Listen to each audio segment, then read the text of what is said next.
오늘 2025년 8월 10일입니다. 성령의 오심을 축하하는 이 복된 절기에 앞서 말씀드린 것처럼 우리는 남북 평화통일 공동기도주일 그리고 북한 선교주일 광복기념주일로 예배하러 모였습니다. 우리나라의 근대 역사에 있어서 마치 이 생살 찢기는 그런 고통의 역사였지만 오늘을 빌어서 함께 기도하고 또 이 나라와 이 민족을 위한 하나님의 거룩한 뜻과 그 계획이 무엇인지 구하는 시간이 되면 좋겠습니다. 여러분, 우리가 기도하면 주님은 캄캄한 밤을 지나는 우리나라를 광명한 빛으로 반드시 인도해 주실 것을 믿습니다. 우리가 기도할 때 예상하지 못한 일을 당해서 마음이 무너질 것 같은 우리 삶이라 할지라도 새로운 문을, 또 다른 문을, 더 큰 문을, 더 복된 문을 활짝 열어주시고 항상 인도하시는 이 강하시고 선한 손의 도움으로 우리로 하여금 다시 일어날 힘을 주시리라 믿습니다. 이러한 믿음과 다짐으로 오늘 설교를 준비했는데요. 설교를 준비하다가 문득 제가 오래전에 읽은 설교와 선동 사이에서라는 책이 떠올랐습니다. 제목이 의미하는 것처럼 강단에 선 목사가 하나님 말씀을 잘 받아서 정직하게 전하면 그것은 진정한 의미에서 하나님 원하시는 설교라고 할 수 있지만 그렇지 않고 이 목사가 내가 하고 싶은 얘기를 이 성경을 빌려서 전달하는 경우가 생각보다 많습니다. 만약에 그렇다면 그것은 아무리 듣기 좋은 얘기를 하더라도 배꼽을 잡든 가슴이 막 뭉클하거나 어땠든지 간에 상관없이 여러분 그건 설교라 말할 수 없습니다. 부정적인 의미에서 그것은 선동에 불과하다 이렇게 분류할 것입니다. 이 책은 오래전부터 한국교회 설교에 대해서 깊이 있게 분석하고 있는 정용섭 박사님, 성결교회 목사님이신데 이분이 지난 2008년입니다. 당시 한국에서 네로라 하는 설교가들의 설교를 비평한 책입니다. 물론 다른 목사님들의 설교를 이분이 함부로 막 재단하려고 이 책을 쓰신 건 아닌데 한국교회 강단에서 선포되는 설교가 과연 하나님 말씀 앞에 얼마나 정직한지를 놓고 정말 냉정하게 그리고 굉장히 꼼꼼하게 살폈던 책입니다. 그래서 이 평가 대상이 됐던 목사님들이 어떤 분들은 막 화도 내고 난 그렇게 설교하지 않았다 막 이렇게 해서 한국교회에 잠시 이슈가 되기도 했었는데요. 설교와 선동, 이게 얼핏 비슷한 것 같지만 이 둘은 완전 다릅니다. 이 둘의 차이를 여러분들에게 어떻게 비유하면 좋을까 싶다가 문득 커피 생각이 났습니다. 여러분, 설교가 이 드립 커피라면 선동은 어떤 커피일까요? 커피 믹스다 이렇게 말할 수 있을 것입니다. 물론 제가 커피 믹스를 비하하려는 것 아니고요. 저도 종종 커피 믹스를 마시지만 이 바리스타가 땀 흘려서 커피를 볶고 물을 한 방울씩 천천히 내려서 필터를 통해 그게 또 한 방울씩 이렇게 천천히 떨어지는 것을 받아 마시는 이게 이 드립 커피랑 그냥 뜨거운 물을 팔팔 끓여갖고 확 묻고 수저로 휘휘 저어서 마시면 되는 이 커피 믹스를 비교할 수는 없는 것이겠죠. 그런 의미에서 여러분 우리 교회는 우리 서영일 권사님 수고해 주셔서 이 드립 커피를 마시는 교회 흔치 않습니다. 여러분 복 받을 줄 아셔야 됩니다. 또 이렇게도 비유할 수 있을 것입니다. 설교가 몸에 좋은 약재와 재료를 가득 넣어서 팔팔 끓이고 또 그것을 차갑게 식혀서 만든 육수에 말아먹는 평양냉면이라고 한다면 선동은 조미료 가득 넣어서 만든 그 국물에 면을 담가 먹는 일이 아닐까 하는 생각이 듭니다. 육수로 정성스럽게 우려낸 국물은 자극적인 맛이 없죠. 그래서 보통 우리가 평양냉면 먹을 때 쓰는 표현이 있습니다. 어떻다? 슴슴하다 이런 표현을 씁니다.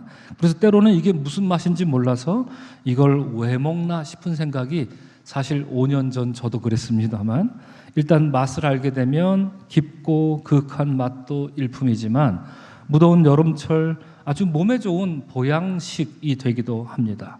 반면에 조미료로 만든 국물 어렸을 때 저도 굉장히 많이 먹었던 기억이 납니다. 새콤 달콤해서 이 혀를 자극해서 잘 먹게 되는데 자주 먹으면 우리 몸에 여러 이유로 좋지 않은 신호를 보내게 되지요. 이처럼 설교와 선동은 비슷해서 정말 구분하기가 어렵습니다. 그렇지만 분명 다른 것일 텐데요. 오늘 우리는 사도행전 6장 그리고 7장으로 넘어가면서 선동 그리고 설교, 이것을 분명히 보고 듣게 됩니다. 사도행전 6장 9절을 보면 누가 나오던가요? 소위 말하는 자유민들이라는 사람이 나옵니다. 이 사람들이 자유민들, 이들이 스데반에게 논쟁을 걸어온 겁니다. 여러분, 자유민들, 이 사람들 어떤 사람들이 혹시 아실까요? 이때로부터 약 100년 전에 로마 황제에게 끌려간 유대인들입니다. 그래서 노예로 지냈던 겁니다. 시간이 좀 지나서 이 자유를 얻게 돼서 다시 본국으로 돌아온 사람들과 그들의 후손들을 사람들을 부르기를 자유민들 이렇게 불렀던 겁니다. 영어로 써놨지만 freedman입니다. 구속받았다가 이제 자유하게 됐다는 것이고요. 자, 이런 사람들인데 여러분, 멀쩡한 일상을 살다가 만약에 우리가 어느 타국에 이렇게 노예로 끌려갔다는 생각, 상상만으로도 끔찍합니다. 그렇게 끌려가 산다는 것, 이게 얼마나 비참한 일이겠습니까? 아마도 상상할 수 없는 일을 겪으면서 고통 속에 이 사람들이 살았을 것입니다. 그런데 그 삶이 오죽이나 끔찍한 일이었으면, 그리고 그 노예로부터 해방된 게, 자유를 얻은 게 얼마나 가슴 벅찬 일이었으면, 성경은 오늘 본문에 나오는 이 사람들을 다르게 부를 수도 있었을 텐데 그들을 일컬어 자유민들 이렇게 불렀을까 싶습니다. 그러니까 우리가 광복절 해방을 맞았을 때 우리가 이것을 해방절이다, 우리는 자유민이 되었다 이렇게 선포했던 8.15가 되면 그렇게 말하는 것과 비슷한 감격인데, 그 이름으로 계속 불리고 있는 사람들이다라는 것입니다. 자, 그런데 사도행전 6장에서 오늘 본문에서 만나는 이 자유민들, 어떤 사람들입니까? 마음이 따뜻하고 넉넉하고 행복하고 잘 웃고 이런 사람들이었을까요? 아닙니다. 심각해 보입니다. 오늘 본문의 주인공인 스데반과 성경에 대해 논쟁이 붙었습니다. 10절이 말하는 것처럼 지혜와 성령으로 말하는 스데반에게 저들이 상대가 되지 않았다, 성경이 이렇게 말합니다. 여러분, 논쟁하는 게 뭐죠? 논쟁은 뜻 그대로 자기 의견을 주장하면서 말과 그리고 논리로 다투는 겁니다. 그래서 한쪽이 이기면 이기는 거고 지면 지는 거고 무승부면 무승부 나는 거죠. 그런데 이 소위 말하는 자유민들이라고 하는 사람들은 논쟁에서 밀리니까, 스데반에게 상대가 안 되니까 반칙을 쓰고 폭력적인 방법으로 스데반을 밀어붙이고 있다, 지금 그 얘기입니다. 성격이 굉장히 모질고 못됐다 이렇게 보이기만 합니다. 그래서 본문을 보면 스데반을 향한 그들의 반칙에 대해서 오늘 본문은 세 가지 단계로 아주 정확하게 묘사해 주는데, 첫째, 11절이 말하는 것처럼 사람들을 뭐 했다고요? 매수했다라고 이렇게 말합니다. 치사하죠, 그죠? 자, 두 번째는 12절은 뭐라고 말합니까? 백성과 장로와 서기관들을 충동시켜서 스데반을 끌고 공회로 간 겁니다. 여기서 말하는 충동시키다라는 말이 이렇게 휘휘졌다라는 뜻을 가지고 있습니다. 그래서 이게 다른 성경에서 다른 말로는 선동했다 이렇게 말할 수 있는 거죠. 그러니까 이 자유민들이 지금 사람들을 선동했다, 우리가 이렇게 볼 수 있습니다. 그리고 13절의 그 다음 단계는 더 나쁩니다. 자유민들은 거짓 증인까지 세웁니다. 매수, 선동, 여기서 모자라 거짓 증인, 이제는 정말 악할 대로 악해진, 그래서 스데반을 궁지로 몰아넣으려고 하는 이 자유민들의 못된 행태를 우리가 지금 고스란히 보고 있는 것입니다. 자, 이런 일들을 벌인 사람들 다시 한번 확인합니다. 성경이 뭐라고 불렀다고요? 자유민들이라고 불렀습니다. 앞서 말씀드린 것처럼 자유민들은 우리가 상상할 수 없는 그런 비참한 역사를 겪었습니다. 그래서 한편 측은한 마음이 듭니다. 가끔 드라마나 영화를 보면 어떤 끔찍한 범죄를 저지른 사람이 이제 드디어 잡히죠. 그래서 그 사람에 대해서 알고 봤더니 이 사람이 어린 시절에 끔찍한 폭력과 학대를 받으면서 자랐구나 라는 것을 이제 알게 됩니다. 그래서 그랬구나 라는 이런 이야기를 하는 드라마나 그런 영화가 종종 나오는 걸 합니다. 하지만 여러분, 과거에 그들이 무슨 일을 겪었든지 과거에 겪은 일로 현재를 변명할 수는 없습니다.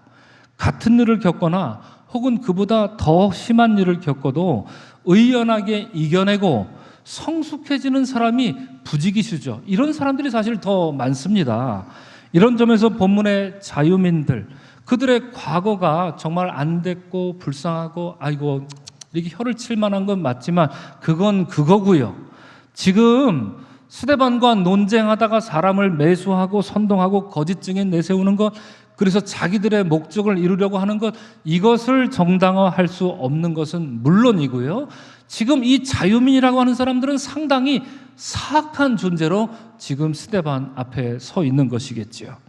이런 자유민들을 가만히 생각해 보니 여러분, 문득 종살이 하다가 자유민이 되었던 이스라엘의 또 다른 역사가 생각이 납니다. 여러분, 이스라엘 역사 속에 이스라엘 백성들이 종살이 하다가 자유민이 됐던 역사가 크게 봐서 두 번 있습니다. 언제였습니까? 한 번은 애굽에서 종살이 하다. 저만 알고 있는 얘기인가요? 여러분 모르십니까? 애굽에서 종살이 하다가 자유민이 되었을 때입니다. 다른 한 번은 또 언제였습니까? 어디서 포로로 잡혀갔었죠? 바벨론 포로로 잡혀갔다가 자유민으로 돌아온 때, 이렇게 두 번 그런 역사가 있었습니다. 애굽에서 종살이 하다가 이제 자유민 되었는데 누가 풀어줬죠? 여호와 하나님 풀어주셨습니다. 바벨론 포로로 종살이 하다가 다시 돌아온 사람들 누가 풀어줬습니까? 여호와 하나님이 그들을 살려주시고 자유와 평화를 주셨습니다. 나중에 다시 살펴보겠습니다만 여러분, 그러면 애굽에서 자유를 얻었던 이 출애굽 백성들 여러분 어땠습니까? 이 사람들 참 정말 의연하고 보기 좋고 자유를 얻은 사람답게 그런 모습을 보였던가요? 그들의 삶에 감사가 막 넘쳐나고 하나님 은혜에 감격하면서 이렇게 살았던가요? 그렇지 않았죠. 우리 분명히 기억합니다. 출애굽기 40년 동안 뭘 했는지 우리 다 잘 알고 있습니다. 감사는커녕 입술에 뭐만 했다면 불평, 뭐만 했다면 불만이 가득했고요. 지도자 모세에게 복종하지 않았고 대놓고 거절했고요. 저들의 마음은 언약의 땅 가나안으로 가자. 모세는 이쪽으로 끌고 가고 있는데 그들의 마음은 오늘 성경에 있다가 또 확인해 보겠습니다만 어디를 향하고 있었다? 애굽으로 향하고 있었다. 성경이 이렇게 고발하고 있습니다. 그래서 애굽에서의 그 허망한 습성을 버리지 못하고 황금 송아지나 만들어 갖고 숭배하던 자들, 이 사람들이 누구였습니까? 하나님의 은혜를 입어 자유민이 되었다 하는 사람들의 실체였던 것이죠. 자, 바벨론 포로 돌아왔던 자유민들은 어땠습니까? 처음 하나님이 고레스 황제를 통하여서 해방을 선포하자 그들은 시편을 통해 이렇게 노래합니다. 여호와께서 시온의 포로를 돌려보내실 때에 우리는 꿈꾸는 것 같았도다. 그때 우리 입에는 웃음이 가득하고 우리 혀에 찬양이 가득했었도다. 이렇게 노래합니다. 감격스러워했습니다. 하지만 그 감격은, 그 감사는 금세 안개처럼 사라지고 이스라엘은 이내 역사의 암흑기, 컴컴한 터널 속으로 들어가 있었죠. 그 흑암을 뚫고 하나님은 드디어 메시아이신 예수님을 보내주셨지만 여러분, 예수님 십자가 달려 죽을 때 신문했지 않습니까? 그 신문의 단계를 세 가지 단계로 나누면 어떻게 나눌 수 있는지 아십니까? 그들은 예수님을 십자가에 매달기 위해서 매수했습니다. 그 다음에 뭘 했을까요? 선동했습니다. 그 다음에 뭘 했을까요? 거짓 증인을 세웠습니다. 똑같습니다. 예수님한테 했던 그 자유민들의 행태가 오늘 본문 스데반에게 했던 이 자유민들의 행태와 너무나도 닮아있다, 이렇게 볼 수 있는 것이지요. 이런 점에서 볼 때 오늘 본문에 나오는 자유민들은 그냥 여기 나오는 자유민만을 의미하는 것이 아니라 이스라엘 역사에서 하나님의 구원으로 자유와 해방을 얻었지만 그 구원의 감격으로 살지 못하고 그 구원의 감격을 상실한 모든 이스라엘 백성을 뜻할 것입니다. 그러므로 오늘 본문에 나오는 이 스데반 설교는 단순히 이 6장 9절에 나오는 그 자유민들만을 향한 설교가 아니라 하나님의 은혜와 또 은혜로 자유와 해방을 경험했지만 구원의 감격을 상실하고 메시아를 거부한 이스라엘 전체 자유민의 죄악을 찌르는 그런 칼날 같은 설교라 말할 수 있을 것입니다. 자, 이제 스데반은 여러분 유대 최고 기관인 산헤드린 공회 앞에 서서 설교를 시작하는데 사도행전 7장 후반부가 증언하듯이 스데반은 이 설교를 마지막으로 무자비한 돌에 맞아서 이제 기독교 최초의 순교를 하게 됩니다. 안타까운 일이죠. 여러분, 그림을 잠깐 여러분들에게 보여드립니다. 이 그림은 15세기 화가, 이탈리아의 화가 라파엘로라는 화가가 그린 그림입니다.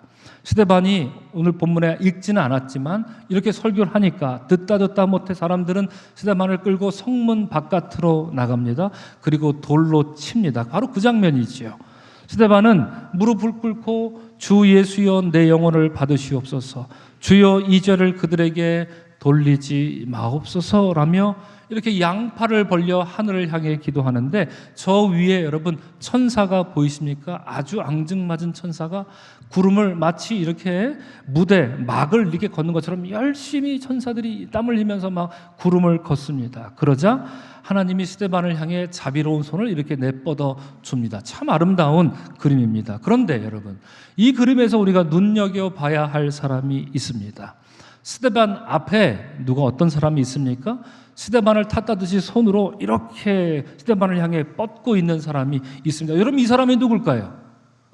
이 이야기 속에서 그래서 스데반이 이렇게 돌에 맞아 죽는 게 옳다, 이것이 합당하다라고 생각하고 스데반이 죽는 걸 옆에서 지켜봤던 사람 누굽니까? 바로 사울입니다. 그렇습니다. 사울입니다. 바로 저 사람이 사울일 겁니다. 그가 취하고 있는 자세를 한번 보십시오. 지금 어떻게 하고 앉아 있는 겁니까? 다리가 두 개가 있는데 하나는 허연 맨다리가 드러나 있고 하나는 이렇게 무릎을 꿇고 있는 것처럼 보입니다. 지금 사울은 스데반을 저주하고 있지만 훗날 위대한 사도 바울로 살게 될 것인데 지금 저 사울의 포즈를 한번 기억해 두시면 좋겠습니다. 나중에 이 그림을 다시 한번 보도록 하겠습니다. 자, 이런 점에서 스데반의 설교는 사실상 유언입니다. 오늘 설교도 그래서 스데반의 설교라 하지 않고 유언이라고 말했던 것인데요. 사도행전에는 베드로와 바울, 스데반, 야고보 이 네 사람의 설교가 나오는데 19개의 총 설교가 나옵니다. 그 중에 제일 긴 설교가 누구의 설교일까요? 스데반의 설교입니다.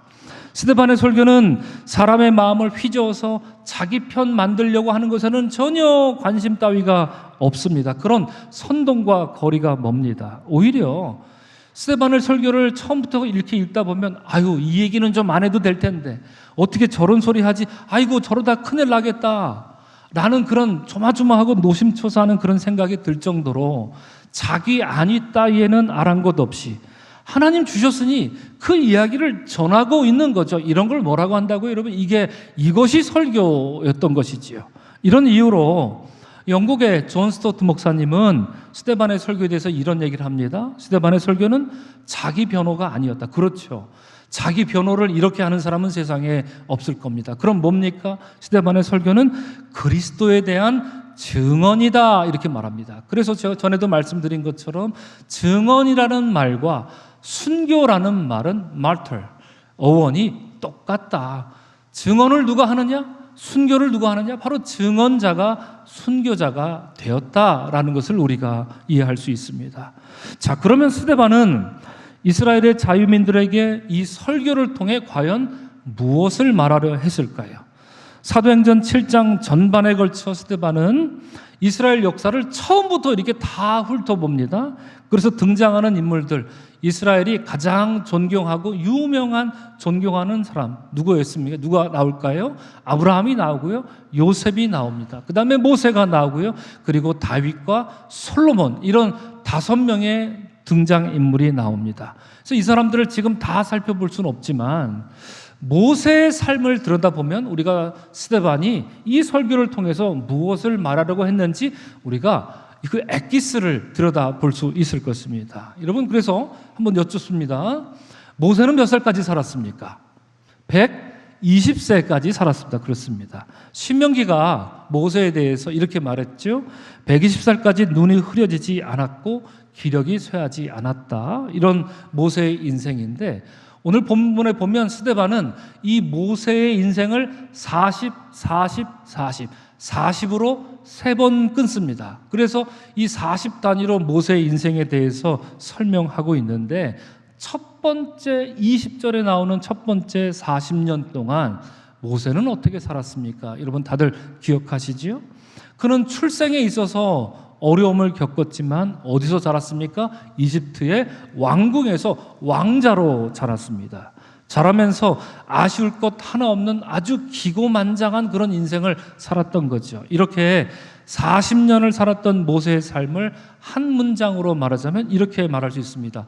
나는 모든 것을 할 수 있다. 의 인생, I can do everything의 인생을 살았습니다. 정말 그랬죠, 여러분? 40년 동안 그렇게 살았습니다. 독불 장군의 인생이다. 이렇게 말할 수 있습니다.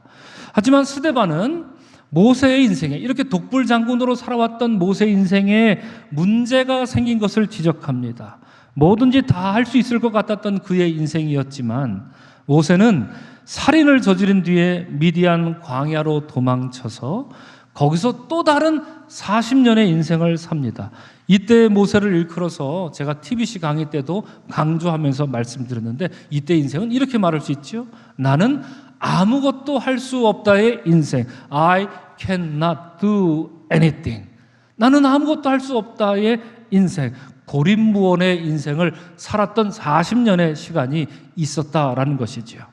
이처럼 미디안 광야에서 고립무원으로 조용하게 찍소리 내지 못하고 살았던 그에게 그러니까 나는 아무것도 할 수 없습니다. 이 고백으로 골똘하여 살고 있던 모세에게 대해서 스데반은 말하기를 바로 그런 모세에게 시내산 광야 가시나무 떨기 불꽃 가운데서 하나님이 그에게 나타나셨다. 이렇게 30절에서 말하고 있습니다. 이로써 여러분 하나님은 나이 80 먹은 모세에게 출애굽의 사명을 맡기는데 이처럼 모세에게 주어진 세 번째 40년의 시기를 우리는 이렇게 말할 수 있습니다. 하나님이 원하시면 나는 무엇이든 할 수 있다. 의 인생입니다. I can do everything if God wants me to do. 하나님이 내게 원하시면 내게 힘도 주시고 능력도 주실 것이니 그렇다면 내가 모든 것 할 수 있습니다. 이런 인생으로 바뀌었다. 이렇게 말합니다. 여러분 이런 인생을 사시기를 주의 이름으로 축원합니다. 여러분 이러한 시기를 통해서 모세는 저 위대한 출애굽의 사명을 놀랍게 감당하지요. 본문 36절에서 스데반은 이 시기에 있던 모세에 대해서 이렇게 말합니다. 이 사람이 백성을 인도하여 나오게 하고 애굽과 홍해와 광야에서 40년간 기사와 표적을 행하였느니라. 이렇게 스데반이 말합니다. 그렇습니다. 하나님은 모세를 사용하셔서 40년 넘게 애굽에서 종살이하던 그 당신의 백성들을 뭘로 만들어 주셨다고요? 자유민으로 만들어 주신 겁니다. 그래서 이후로 40년 동안 광야 생활을 하는 동안 기사와 표적으로 그들과 함께 해 주셨다. 스데반은 이렇게 지금 설교하고 있습니다. 자, 본문 38절을 보면 스데반은 말하기를 하나님은 이러한 자유민들이 하나님의 인도하심에서 떠나지 않고 살 수 있도록 아주 특별한 일을 행해 주셨는데 여러분 오늘 꼭 이것을 기억하고 돌아가시기 바랍니다. 첫 번째는 하나님은 광야 교회를 세워주셨다. 스데반이 이렇게 말합니다. 여기서 말하는 광야 교회라는 말은 성경에 몇 번 나올까요? 성경에 딱 한 번 나오는 표현입니다. 스데반의 고유한 표현입니다. 광야 교회라고 표현합니다. 원래 광야 교회라고 하는 말은 이 광야를 지나는 이스라엘 회중을 뜻하는 말입니다. 그런데 그 회중을 일컬어서 스데반은 그냥 회중이라고 말하기 재미없다. 아니다. 그들은 광야 교회에 다닌 것이다. 이렇게 스데반이 설교한 겁니다. 그런데 이 광야 교회가 하나님 뜻 가운데 온전히 살아남으려면 40년 광야 생활을 온전히 성공적으로 보내려면 그 교회 안에 무엇이 있어야 하느냐? 스데반이 뭐라고 설교하고 있습니까? 뭐가 있어야 된다? 살아있는 말씀이 있어야 된다라고 스데반이 설교한 겁니다. 자, 그렇습니다, 여러분. 출애굽의 자유민이자 광야 교회가 살 방법은 무엇입니까? 다시 말씀드리면 스데반은 그것인 살아있는 말씀이다 이렇게 말합니다. 제가 골백 번 강조해서 뭐 이렇게 놀랄 것도 없지 않으십니까, 여러분? 그러시죠? 그런데 스데반도 똑같은 그 얘기를 지금 하고 있지 않습니까?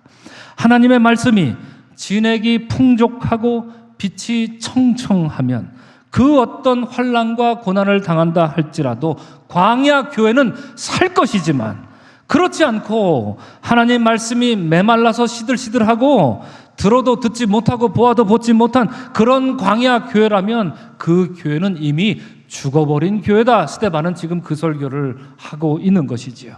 자, 그런데 이어지는 39절을 보니 광야 교회 성도들에게 문제가 생겼습니다. 그들은 모세에게 복종하지 않고자 거절했다 이렇게 말합니다. 게다가 그들의 마음이 도리어 어디로 향했다고요?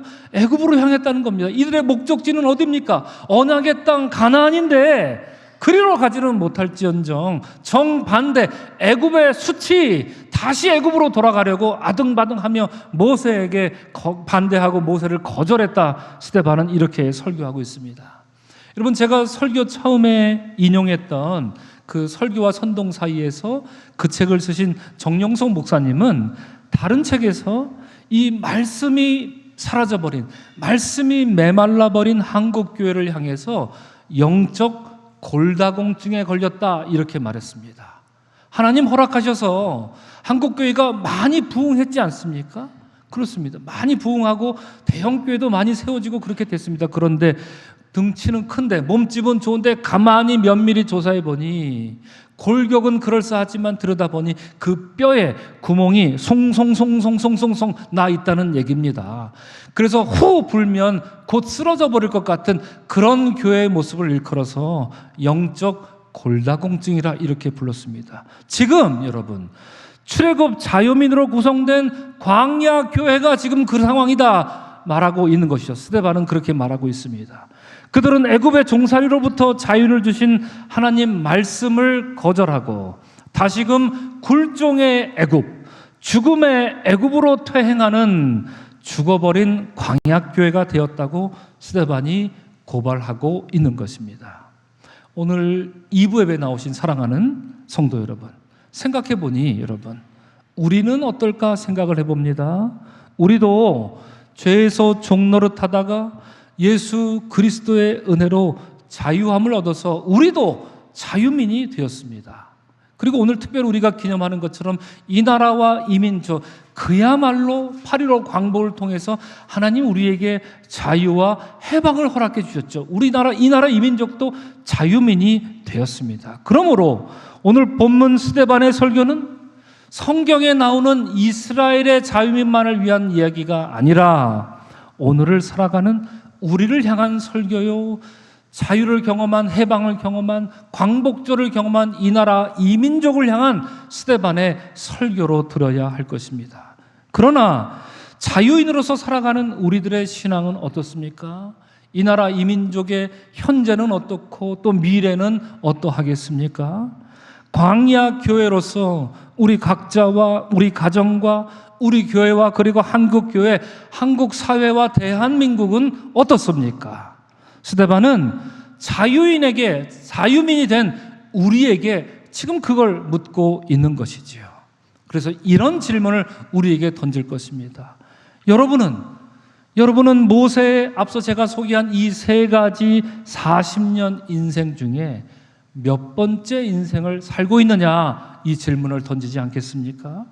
혹시 우리는 이집트의 왕자로 살며 나는 모든 것을 할 수 있다, I can do everything, 이렇게 고집하던 모세처럼 우리에게 주시는 주님의 말씀을 소중히 여기지 않고 한 귀로 들었으니 이제 내일이면 한 귀로 흘리는 그런 독불장군의 인생을, 그래서 못난 자아만 자꾸 드러내려고 하는 이런 독불장군의 모습을 고수하고 있는 것 아니냐? 이렇게 우리에게 묻고 한국 교회에 묻는 것이겠지요. 그게 아니면 아유, 나는 아무것도 할 수 없습니다. I cannot do anything. 이렇게 말하면서 미디안 광야로 도망친 모세처럼 혹시 우리 앞을 막아서는 삶의 문제가 생길 때마다 불안하거나 낭망하거나 그래서 고립무원의 인생을 자초하는 그런 삶을 살고 있지는 않습니까? 우리의 마른 목을 축이시고 우리를 위해 가장 좋고 선한 길을 예비하시는 하나님의 뜻을 신뢰하지 못하고 그 어떤 삶의 문제를 만난다 할지라도 그 어떤 질병을 만난다 할지라도 주께서 성령으로 친히 안수해 주시고 성령으로 친히 회복시켜 주신다 하는 그 주님의 말씀의 능력을 신뢰하지 못하고 망각하고 살고 있는 그런 광야 교회 모습이 우리의 모습은 아니냐? 스데반은 우리에게도 묻고 있는 것입니다. 혹시 여러분 중에 오늘 예배하는 여러분들 중에 온라인으로 함께 하시는 여러분들 중에 아직도 주님의 그 말씀의 능력을 맛보지 못한 분이 있으시다면 시내산 떨기나무 그 불꽃 아래로 부르시는 주의 음성을 들으시기를 주의 이름으로 축원합니다. 그래야 여러분 독불장군도 아닙니다. 고립무원도 아닙니다. 하나님이 원하시면, 그렇죠, 하나님이 내게 원하시면 나는 무엇이든 할 수 있습니다 하는 그 신앙, 살아있는 주의 말씀에 복종하는 광야 교회의 신앙을, 광야 교회의 인생을 회복하는 여러분들이 되시기를 주의 이름으로 축원합니다. 이제 말씀을 마치려고 합니다. 여러분, 저는 앞서 이탈리아 화가 라파엘의 그림을 보여드렸는데요. 이 스데반 앞에 있는 사울의 중심을 이렇게 확대해 보면 그림이 이렇습니다. 바로 이 장면입니다. 스데반의 다리를 다시 한번 주목해 주시면 그의 다리가 정말이지 이상하게 그려져 있습니다. 기괴하게까지 보입니다. 한쪽은 여느 돌 던지는 사람처럼 맨다리인데 스데반을 향해 도발적으로 앞으로 뻗고 있다라면 다른 한쪽은 스데반 앞에 지금 뭘 하고 있는 겁니까? 무릎을 꿇고 있습니다. 비록 지금 사울은 스데반이 죽임당하는 것을 마땅히 여기고 있다, 성경은 우리에게 그렇게 말하고 있지만 머지않아 주의 말씀 앞에 무릎 꿇을 날이 올 것을 저 그림은 우리에게, 이 라파엘은 우리에게 암시하며 그려주고 있는 것만 같습니다. 오늘 예배 함께 하시는 서강의 자유민 여러분, 서강의 광야교회 성도 여러분, 본문에 나오는 스데반의 설교는 사도행전의 흐름을 바꾼 설교입니다. 사실상 사도행전은 스데반의 설교 이전과 스데반의 설교 이후로 나눌 수 있고 그렇게 나눠야 합니다. 이 설교를 마지막으로 스데반은 순교했고 그가 흘린 순교의 피로 말미암아 예루살렘 교회가 아니라 이제까지는 예루살렘 교회밖에 없었으나 이제 세계 곳곳으로 뻗어 무수히 많은 광야 교회가 세계 곳곳에 세워졌던 것입니다. 그 무수히 많이 세워진 교회 중에 하나가 어떤 교회가 있습니까? 1902년에 세운 서강 광야 교회가 있었던 것입니다. 유언처럼 남긴 스데반의 설교로 말미암아 우리 삶도 여러분 이 말씀을 듣기 이전과 그리고 이 말씀을 들은 이후로 구분될 수 있기를 축원합니다. 그래야 살아있는 주의 말씀으로 더욱 든든히 서가는 서강의 자유민, 서강의 광야교회 성도들 되어서 주님 원하시는 선교적 사명을 성실히 감당하는 여러분 모두가 되시기를 주 이름으로 간절히 축원합니다. 아멘.